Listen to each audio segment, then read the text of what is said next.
Welcome to Alvin Alex garden. உங்கள் மங்களம் மேரி பேசுகிறேன்.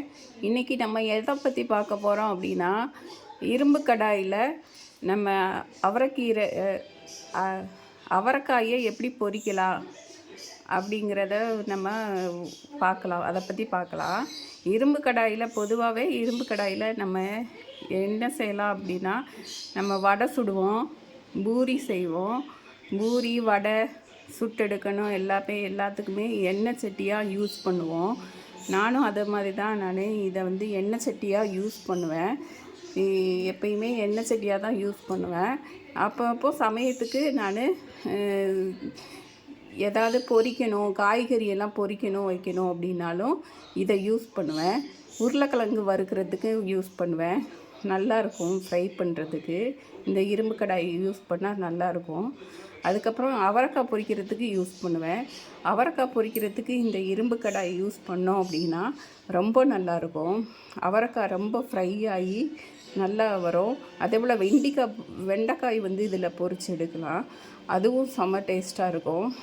அந்த மாதிரி காய்கறி பொரிக்கிறதுக்கும் இந்த கடாய் தான் நான் யூஸ் பண்ணுவேன்.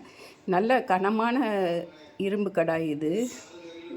பழங்காலத்து இரும்பு கடாய். இப்போ இந்த மாதிரி இரும்பு கடாய் கிடைக்கிறது கஷ்டமாக தான் இருக்குது. கடைகளில் லைட் வெயிட்டாக தான் இரும்பு கடாய் வச்சுருக்குறாங்க. இது பழைய இரும்பு கடாய்ங்கிறதுனால நல்ல கெட்டியான இரும்பு கடாயாக இருக்குது. இதை இப்போ நம்ம வந்து அவரைக்காய் எப்படி பொரிச்சு எடுக்கிறது அப்படிங்கிறத பற்றி நம்ம பார்க்க போகிறோம். முதல்ல ஸ்டவ் ஆன் பண்ணிக்குவோம்.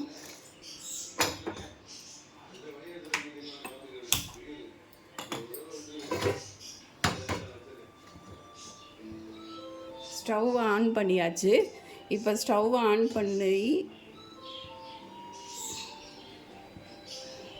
எண்ணெய் ஊற்றுவோம். எண்ணெய் ஊற்றி கடுகு போட்டு தாளித்து எடுப்போம்.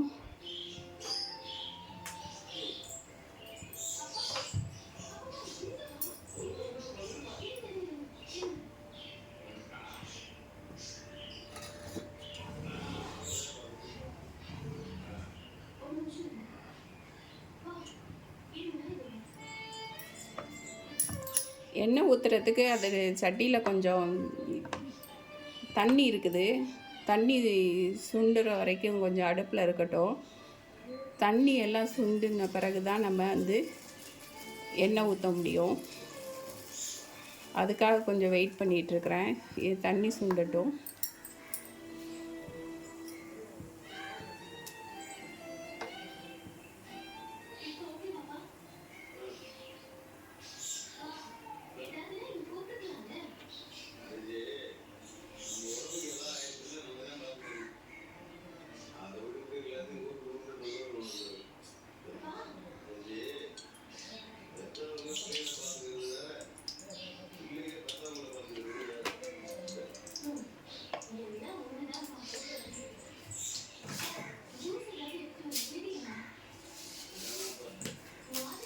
கடுகு போடுவோம்.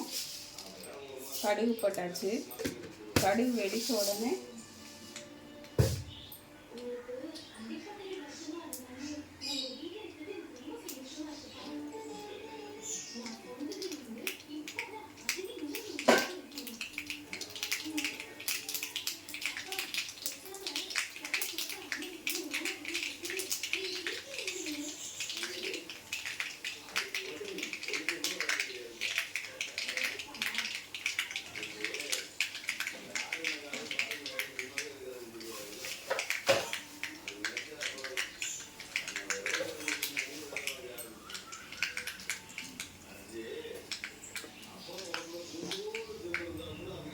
வெங்காயம் போடுவோம்.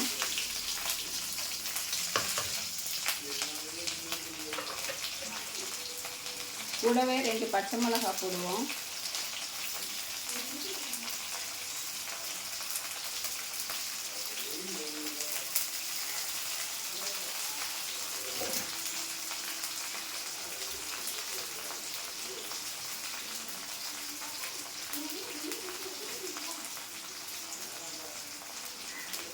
ரெண்டு கருவேப்பிலை கொத்து போடுவோம்.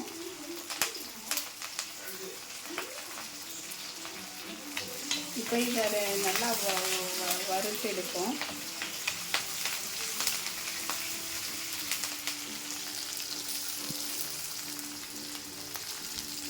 வெங்காயம் நல்லா வதங்கணும். வதக்கி எடுப்போம். வெங்காயம் கொஞ்சம் நல்லா வதங்கின உடனே நம்ம அவரைக்காய் போடணும்.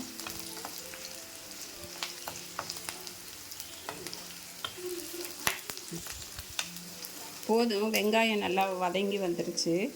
இப்போ அவரைக்காய் எடுத்து போடுவோம். பொடியாக நறுக்கி வச்சுருக்கிற அவரைக்காய் இது. பொடியாக நறுக்கி வச்சுருக்கிறேன். இந்த அவரைக்காயை இப்போ நம்ம இரும்பு கடாயில் போடுவோம். இரும்பு கடாயில் போட்டு இதை தண்ணி ஊற்றி நல்லா அலசி தான் வச்சுருக்கிறேன்.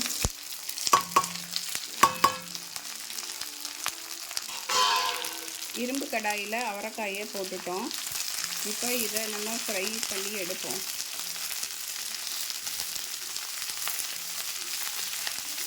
தண்ணியே இல்லாமல் இருக்குது. அவரைக்காய்க்கு வேகணும்னா கொஞ்சம் தண்ணி வேணும். அதுக்காக நம்ம ஒரு 1/4 டம்ளர் தண்ணி ஊற்றுவோம். அப்போ தான் அவரைக்காய் வேகும்.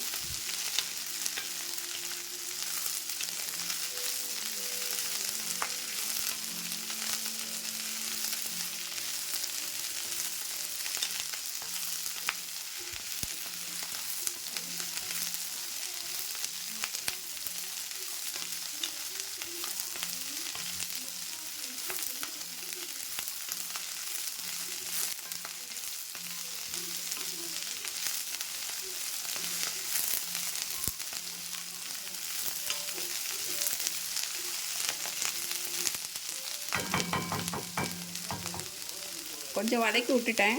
இப்போ ஒரு 1/4 டம்ளர் தண்ணி ஊற்றுவோம்.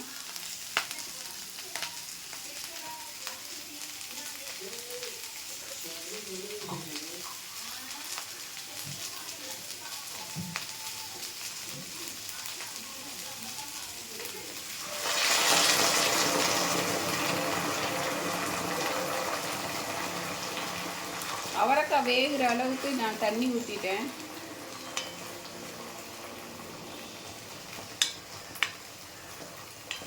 தண்ணி ஊற்றிருக்கேன். அவரைக்காய் வேகிற அளவுக்கு தண்ணி ஊற்றிருக்கிறேன்.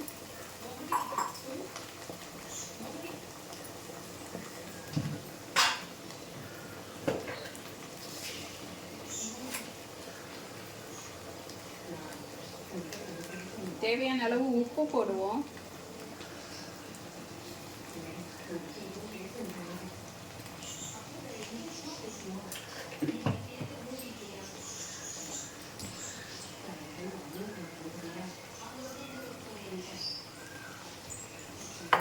லைட்டாக மஞ்சத்தூள் போடுவோம். அவரைக்காய் ஃப்ரைக்கு நல்லா இருக்கும் மஞ்சத்தூள் லைட்டாக.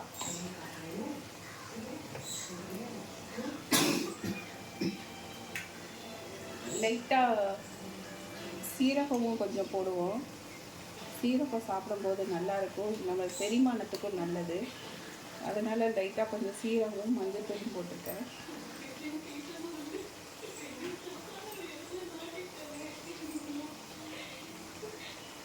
இப்போ இதை நம்ம நல்லா மஞ்சளும் போட்டிருக்கோம், உப்பு போட்டிருக்கிறோம், கொஞ்சம் சீரகம் போட்டிருக்கோம். இதை நம்ம கிண்டி கொடுப்போம். அவரைக்காய் வேகிறது அளவுக்கு தண்ணி ஊற்றிருக்கிறோம்.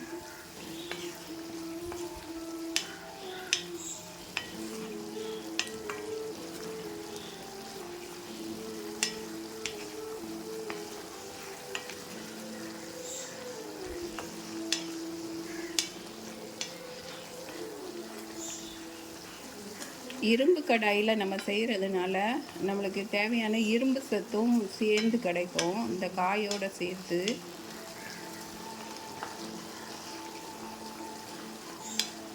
அதுக்காக தான் இரும்பு கடாயில் செய்கிறது.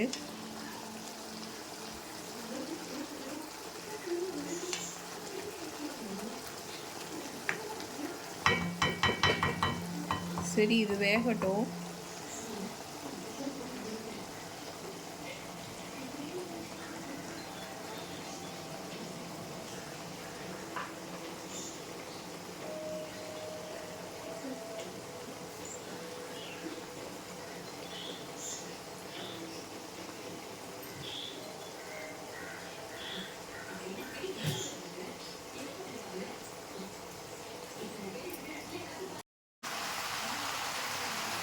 இப்போ கடாயில் தண்ணி எல்லாம் வற்றிடுச்சு, நம்ம ஊற்றின தண்ணி எல்லாம் வற்றிடுச்சு. இப்போ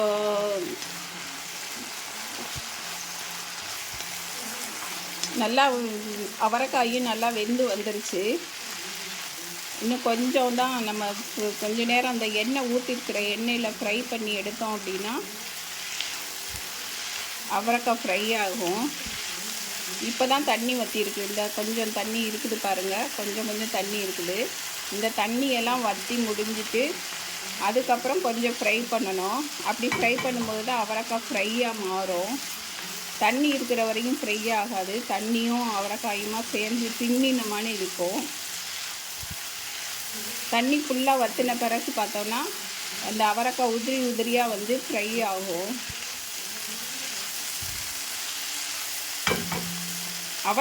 அவசரப்பட்டு நம்ம இந்த ஸ்டேஜில் வந்து ஆஃப் பண்ணிடக்கூடாது. இந்த ஸ்டேஜில் ஆஃப் பண்ணோம்னா தண்ணியும் அவரைக்காயும் சேர்ந்த மாதிரி தான் இருக்கும். காய் வந்திருக்கும், டேஸ்டெல்லாம் இருக்க தான் செய்யும். ஆனால் ஒரு தண்ணி பசையோ ஈரப்பசையோடு இருக்கிற மாதிரி இருக்கும் அவரைக்காய். இன்னும் கொஞ்சம் நேரம் நம்ம ஊற்றிருக்கிற எண்ணெயே போதுமானது தான். அதுலேயே நம்ம வதக்கிக்கிட்டே இருக்கும்போது கொஞ்சம் காயெல்லாம் உதிரி உதிரியாக வர மாதிரி ஆயிடும்.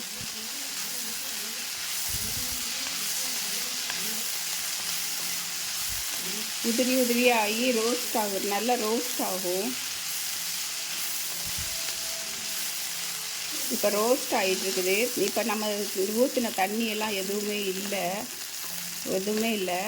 இப்போ எண்ணெயில் தான் ரோஸ்ட் ஆகிட்டுருக்குது அவரைக்காய்.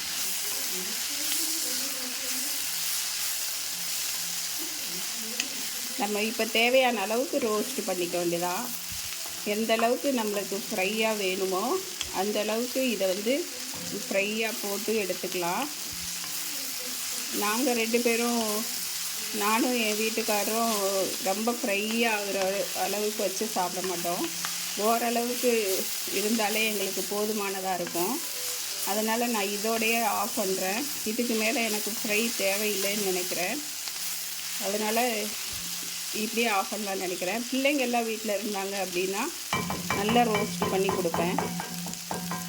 இப்போ எங்கள் 2 பேருக்கு இந்த அளவே போதுமானது. அதனால் இதோடு நான் ஆஃப் பண்ணுறேன், ஸ்டவ் ஆஃப் பண்ணுறேன்.